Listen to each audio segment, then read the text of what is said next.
Welcome back to Triple Threat Podcast. My name is William Ezel, and today we have the NFC East. And this is going to be an interesting division because the teams last season, it didn't take much to get into the playoffs for this division. They had a lot of bad teams last year. Cowboys underperformed, the Eagles underperformed, the Giants, I guess they performed to where they were expected to, and then the Redskins definitely underperformed. They didn't have expectations; they still underperformed those. But this division is going to be pretty interesting this year. So I have three teams bunched together, and then one defining champion. So I don't think this division is going to be close this year, not at all. And I'll start with my last place team, the New York Footballing Giants. And I've got the Giants finishing last, but the respectable 7-9 record. Respectable. So if you look at this team overall, they have a lot of improvement from last season. A lot. They bring in Andrew Thomas in the draft at left tackle, who's going to be probably a pretty big improvement on Nate Solder, who's opting out, I believe. The receiving core is healthy this year because last season they were decimated at some point. They were really relying on Evan Ingram because at some point they had Tate out or suspended. They had Shepard hurt. They had Slayton was hurt at the beginning of the year, so at some point they really had no option for receiver. Look now, they have Tate healthy, Shepard healthy, and then Darius Slayton, I think, is going to be a great player this year healthy. The receiving core looks great. Saquon's healthy again this year. This team really was ravaged by injury last year. They bring in some decent additions on the secondary. They bring in Bradbury, who I think they overpaid a lot for, but still is a decent corner. They have Logan Ryan, who's played really well last year. I think he was a really impressive player. I think that's a great signing, a $7 million a year contract from him. They traded for Isaac Yiadom. I think that Yiadom's an interesting player. He's not great, but he can do an interesting job. I think maybe he'll probably fill in the slot. They play how Logan Ryan played slot because he's more accomplished there. That's where he played last season in Tennessee. Had 800 snaps there. I like their secondary a lot, or their receivers a lot. Julian Love was someone who I really liked coming out of Notre Dame last year. They converted him to free safety. He played really well as a rookie last year. And then Julius Peppers was pretty decent. My concern with this defense is probably going to be pass rush and linebacking core because Blake Martinez, although he racks up a lot of tackles, he just really isn't productive. All of his tackles are on pretty effective runs. Like I'm going to 5 yards. He'll make the tackle, but it's after he could have made a better play. He's not the most inspiring player. And then you look at their pass rushers. It's probably most likely going to be O'Shane Ximines and Marcus Golden. And Golden had a decent year last year, but nothing special. I probably want to see more out of Golden. Ximines had a decent rookie year, but he only played 400 snaps. I really want to see more out of him this year. Their pass rush is going to be pretty interesting to see. So their defense last year, according to Football Outsiders and DVOI, which is defensive adjusted value over average, so how much better they performed over a pretty much an average NFL unit. They were pretty poor last year. They ranked 28th at DVOA. They had a weighted defense of 25. Weighted defense is basically calculated. It values the end of season games more, so it shows a little bit of improvement at the end of the year last year. They were 30th against the pass, which is really disappointing. So bringing in 3 new corners, I think that's really going to help their pass defense a lot. And I think that if you look at this secondary unit, it's probably the best in the division, and it doesn't take much to be the best secondary in this division, but it's still a feat. So with that in mind, they could be pretty competitive and push for a wild card spot, but I wouldn't expect that this year. I really like Daniel Jones. I was super low on him in the draft, and I'm going to be honest. I have to admit that I was wrong in my evaluation of him. I thought he would go to the Giants in the second round because I just didn't see the talent. I didn't see the production in college. I just really wanted to see a more consistent player that really just wowed me in college. I just didn't see that. But he made a lot of plays. But I think one reason for that is he doesn't have the best pocket presence. The reason he's fearless in the pocket and will make any throw is because he just doesn't read defensive pressure accordingly. He doesn't read it correctly, and he'll kind of drift himself into pressure. At one point, there's one play where he just moves up in the pocket so the defenders can just turn around and sack him. Instead of breaking and finding the open space in the defense and running for a first down, he just stands there, and Will Hernandez can't do anything to block the guy because he's got a straight line to the quarterback, and he just gets sacked. He just stands right there. and part of his offensive line.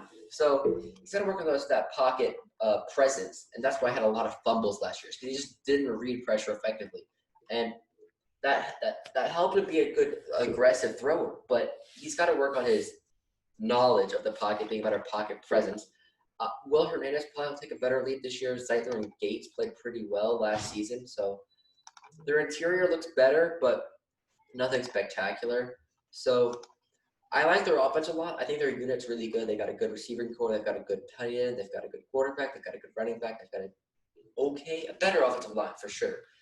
And then they made some decent additions in the offseason. So let's look at their draft a little bit more in depth here, because the draft is something I really focused on for a lot of teams. Even though they won't make an immediate impact, they still have a lot of players.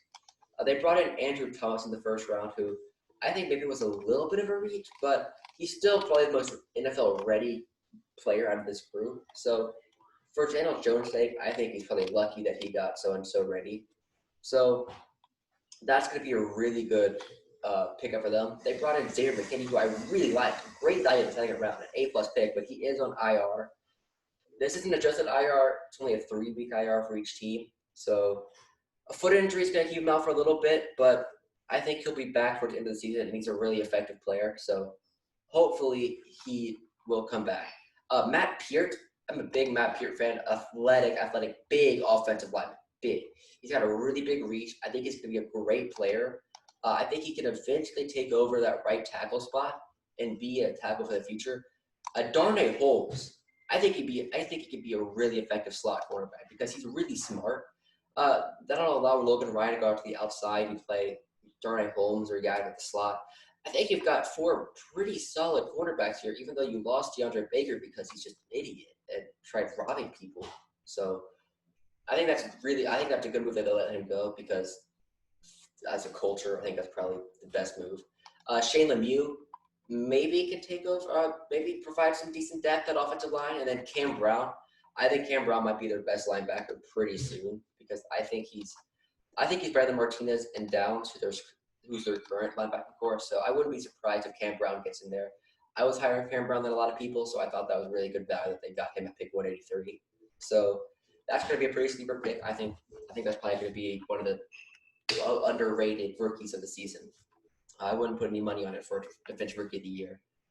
If you look at their schedule difficulty, it's pretty hard. It's the second hardest in the league, so that's probably my only reason I didn't put them in the playoffs. But I think this team has a lot of things going for it this year, and I think they can really make an improvement from last season. So their over/under this year was it's 6.5. I think that's pretty good bet on the over. So moving on, we have the Washington football team at 7-9. And there's one reason I did this. One only defining reason I gave them this ranking, or gave them the 7 wins. I really want to put them as a playoff team. Is this defensive front seven is great.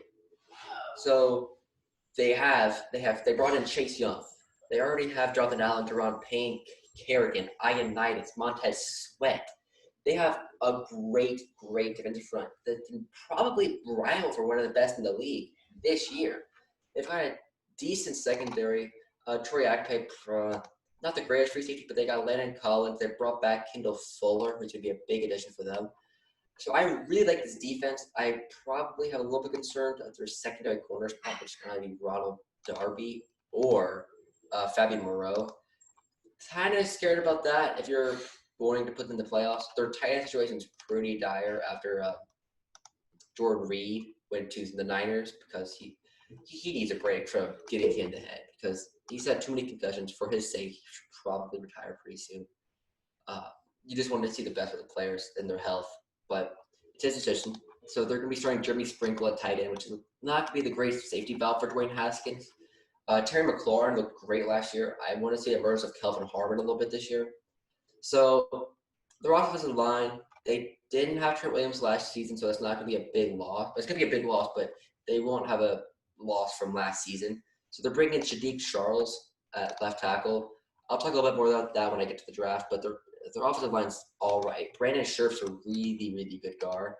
And then Chase Roulier, he's a decent center, but nothing special. So this roster is pretty average overall. I want to see Haskins emerge as a better player. I think he got too much stick last year in his 400 snaps. He played better than people thought he played. He had a PFF grade of 67. I don't want to look too much into a PFF grade about player performance, but I thought he played better than people give him credit for. So I think he'll probably have a better development this season, and I do have faith in him. I had him going 15th overall last season, my third quarterback. I still have faith in him, but that's going to be a little interesting. The running back situation could be interesting as well this year. Bryce Love, you saw he was a Heisman Trophy candidate a couple of years ago. Really fell off with injuries. If he can stay healthy, I want to see what he can do.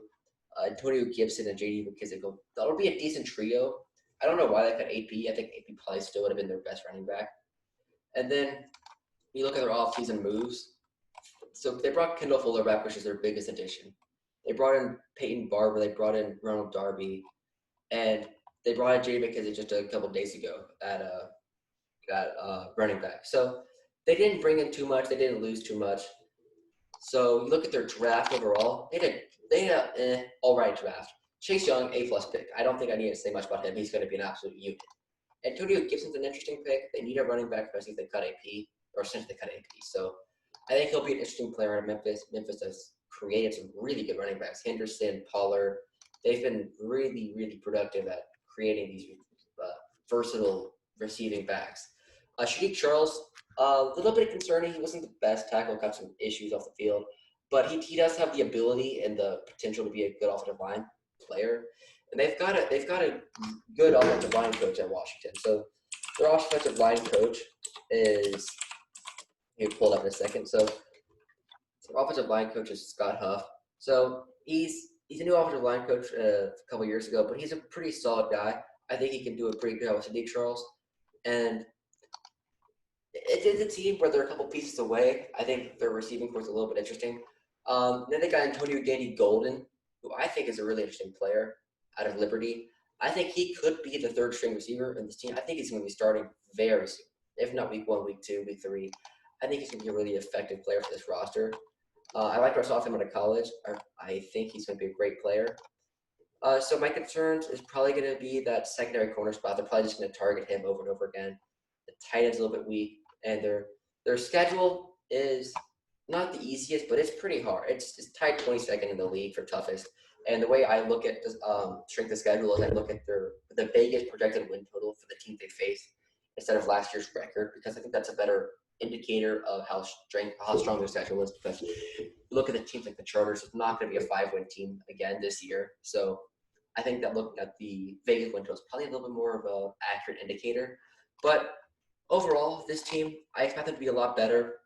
They were 27th in defense last year according to DVOA. I think they're really improved there, especially with a coach that's much better. Jay Gruden, the upgrade from Ron Rivera from Jay Gruden to Ron Rivera is a huge step up. And I wish him the best with his health this season, but he's a much better coach. The culture is interesting because, the Redskins are a terrible organization. Dan Snyder needs to get out of organization, but it's not that.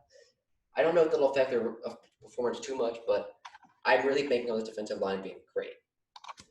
So, tied with them, my third 7-9 team in this division is going to be the Philadelphia Eagles. And hear me out on this one, because I don't think the Eagles have the talent to compete for this division anymore. I think that if you look at their team, it really comes down to their secondary and their receivers. And I just don't have faith in either of them right now. So their secondary is pretty porous. When you have Rodney McLeod and Jalen Mills starting at your safety spots, that's a very big issue. And then you've got Avonte Maddox at your other corner spot. A lot of teams run 11 personnel, so you're probably going to have to cover Robbie Coleman, they brought in a slot. Obviously, I'm a little bit biased when my opinion comes into Robbie Coleman, but he's a decent slot corner, but nothing else. He's not very good when he lines up in the outside. He only had 70 slots as an outside corner last season. Their linebacking core is also very poor. Nathan Gary and TJ Edwards. Edwards was a decent undrafted rookie last season, but he only had 100 snaps at defense last year at box linebacker. He was good against the run, but he's not a good cover player. And the really big issue with this team is coverage. So last season, if you look at their defensive metrics, they were 15th against the pass and third against the rush. They're a really good run defense. They bring in Javon Hargraves, and they'll continue to be a great pass rush and defensive front. But I really think they're going to be a bottom 5 secondary this year. The addition of Big Play Slay is going to help. He's a great player, but he had a down year last season, and I don't think anyone can argue against that. He's about to hit 30 years old, so maybe decline starts, but I still think he's going to improve the season and a better team around him. The defensive line's still great. Cox, Graham, Curry, still a great front. And then maybe Barnett has a little bit of improvement this year, but not much. They've been ravaged by injuries on the offensive line already. They lost Andre Dillard. They lost Brandon. They lost Graham. That's a big loss for them. So losing two really key offensive linemen. Well, not key. Dillard wasn't key last year, but he was going to be key this year. He was going to be their starting left tackle. They had to bring Nathan Peters back to play guard. Dillard gets hurt. They're going to have to play him at tackle. So their offensive line's a little bit shaky this year. Well, not really shaky. They still have some great players: Peters, Johnson, Kelsey. But really, how much do you trust guys like Isaac Seumalo? And then you're at right guard have Matt Pryor. So Matt Pryor didn't play much last season. He only had 100 snaps at guard last season. I don't know if you're going to trust a second-year player that much. Maybe he can improve. And then let's talk about the receiving core, because I don't think the receiving core is all that strong. So they brought it in the draft last year, J.J. Arcega-Whiteside. Arcega was not very good last season. I didn't see any promise out of him. Obviously, I didn't watch the Eagles as much as I probably should have, but I watched a fair few Eagles game. Arcega-Whiteside was just – I didn't see it from him. Deshaun Jackson played well in his 60 snaps, but he only had 60 snaps. He's played consistent throughout his career. I would expect him to play the same, but these speed receivers, I'll say this again because I don't think speed receivers are very valuable. I think you need one speed receiver on a team to take the top off, but if you want a good receiving core, you need a go get it. I need a first down. Who can I throw it to receiver? Not a single guy that ran below a 4.35 or 4.35 had 1,000 yards last season, and I think that's really telling. A speed guy is a nice to have, but not a need to have. And this receiving core really only has speed guys. You look at guys like Deshaun Jackson. You guys like they brought in Jalen Reagor. They have a couple other guys that got in the draft. We'll get to the draft in a second, but I don't see a lot of people I don't see a receiver that's just going to go get him a first down. They're trying to ship Alshon Jeffrey off. They're planning to keep him, but I think he's a little bit disgruntled. I don't think he's going to be staying around too much longer. So the receiving core is just not going to really cut it for me. And I think Carson Wentz, he showed the ability to carry a bad receiving core last season. And he's got all the ability, but I really want to see him have a better team, a better receiving core around him. Miles Sanders should have a better year this season. I think he can break out. Goddard and Ertz are always still great options. But I just don't see this team making the playoffs. I think their draft was really poor. So Jalen Reagor in the first round, I think that's an awful pick. Speed receivers, they just get hurt all the time. Travis Kelce got hurt last year. Deshaun Jackson got hurt last year. Will Fuller always gets hurt. You look at these speed guys, and they just aren't consistent. They're just not on the field. And the best quantity a player can have is availability. And we saw these Eagles receivers just don't have availability. Jalen Reagor's already hurt. You look at the second round, Jalen Hurts. He's not going to have a big role in this offense. He's not Taysom Hill. And Eagles fans, I just want to tell you, he's not Taysom Hill. He's not going to be a wild card. Let's line up a tight end and see what he can do. Let's run him up at quarterback and have some fun with rushing him on third down and some option plays. I just don't see that happening. Davion Taylor he probably might start at linebacker this season, considering how poor this group is. I think I'm not the biggest. I think he's a decent pick, but I'm not the biggest fan of picking him at pick 103. Kevon Wallace is a good pick. I think he probably should start at safety this season because of how poor this secondary group is. Jack Driscoll, I think that's an amazing pick, but I don't think he's going to see the field. He might, if they play him at left tackle as a rookie, it's a little bit suspect. I'd probably want to keep Peters there, but if Peters rather play guard, you have a decent option there at tackle. and then you bring in the other Alabama guy, Prentice Winogo. I think that's two really good offensive line picks. You've got good depth, but I wouldn't trust him as a rookie this year. So that's the reason why I think their offensive line is going to not be as dominant as it was last season. And then they brought in John Hightower from Boise State and Kes Watkins. I really like Kes Watkins, actually. Kes Watkins, I think him and Jamar Chase were dominated in terms of statistics. Obviously, Jamar Chase did at a much higher level, but I think Kes Watkins is a pretty decent receiver. I would like him as like a speed receiver as like a nice speed receiver to have. Like that's where you should draft a speed receiver, a guy that can hit the top of a defense, a guy that's a pick 200. I think that's a great value there. But in a receiving core that only has speed receivers, I just don't think that's a great value. I'm obviously assuming that Alshon Jeffrey's not going to be a contributor this year, or if they even use him much. I think they probably should, considering this group. But it's not a great season, I think, for the Eagles. You look at their strength of schedule, and it's interesting. Philadelphia ranked probably 20th. So it's a pretty tough schedule for the Eagles this season. So they don't have much going for them. I think they're going to miss the playoffs this season, and I don't think I'll get too many complaints about that pick. So that means the number one team in this division is going to be the Dallas Cowboys at 10-6.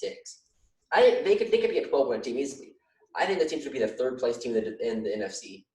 They could easily be the second place team in the NFC. I don't see them winning the NFC, but they've got a strong team.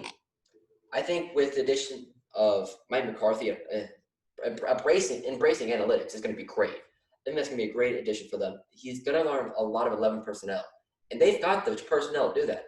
CeeDee Lamb, Amari Cooper, and Michael Gallup are probably the best trio in the entire league. I think this is going to be a great offense to watch. Obviously, you're going to be a little bit concerned about the Lyle Collins on IR, but again, shouldn't be too much long-term injury. He'll come in. You drafted Connor Williams last season to be the center, so he'll probably step up there. You have Smith, you have Tyron Smith, you have Zach Martin, the best guard in the league. So your offensive line is still going to be fine.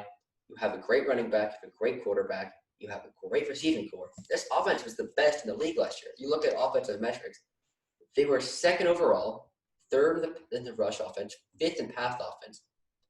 They were a little bit poor down the stretch. They were fifth, but that's still great. They were still a top 5 offense if you take in the weighted offense metric, which is accounting more late season games. I really like this offense. I think there'll be a top 3 offense this year. I think that Kellen Moore, second year, probably should develop a little bit.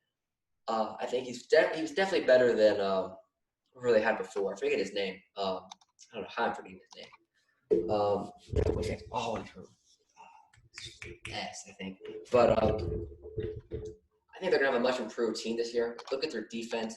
Byron Jones is a huge loss, so I think that'll be a big hindrance for them. But they bring in the draft a guy like Trevon Diggs, who's a good man corner. You pair him with Cheeto Awuzie. You've got a decent secondary core, or a decent quarterback tandem again. You want to go into nickel personnel. You just bring in Anthony Brown, who's a decent slot cornerback, played 200 slots at corner last season.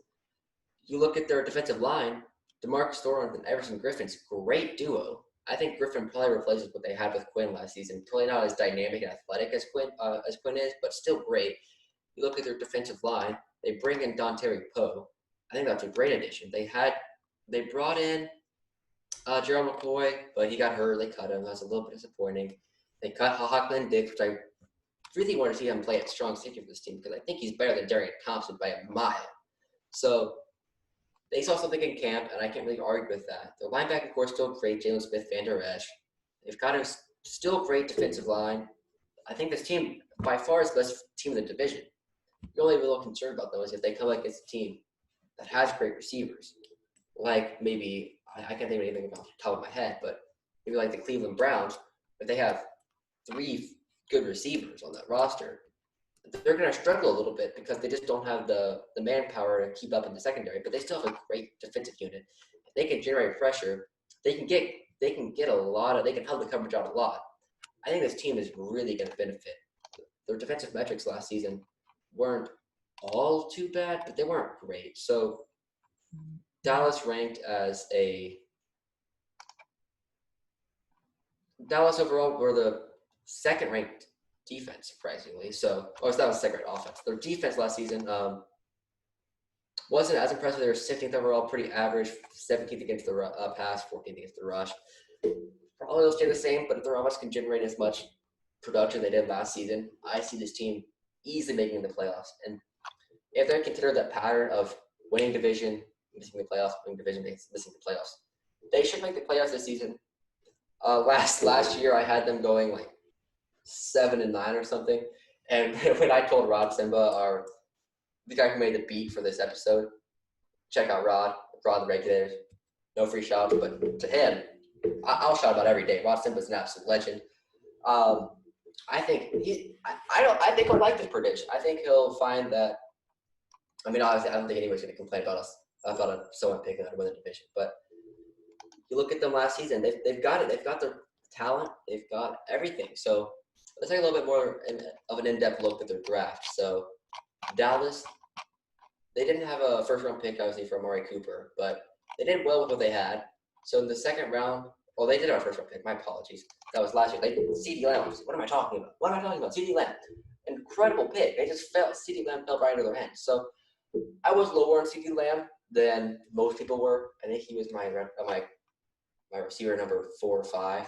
But in this offense, I have no qualms about what he's going to be able to do because he's an incredible athlete. His athletic catchability. He's not going to be the number one guy. As a third, second stringer, he's going to be incredible. I drafted him in my fantasy league. I think CeeDee Lamb's going to be a monster. Trayvon Diggs, good man corner. I was a little bit lower on him than most people were, but getting him in the second round is great value.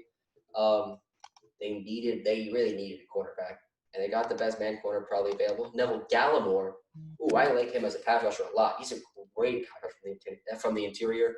Tyler Biadasz, great offensive lineman. I think he'll probably start, maybe at center or guard. And then Bradley and Nye. Holy cow, what a steal that was. They smashed the draft. A+. Jerry Jones, stay on the yacht, man.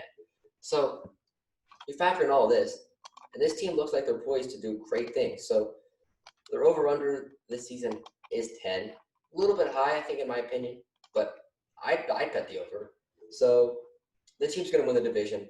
I've got no reservations about that. If they don't win the division, I'll be shocked. So that's going to be doing it for my NFC East predictions. If you want to watch all the other videos, we have the AFC done. The NFC should be up by the time this gets uploaded. So make sure you check those out. In the comment section below, tell me where I'm wrong. Tell me where I completely misanalyzed your team. I'm trying to get better at this. So let me know where I can improve, and I'll see you next time.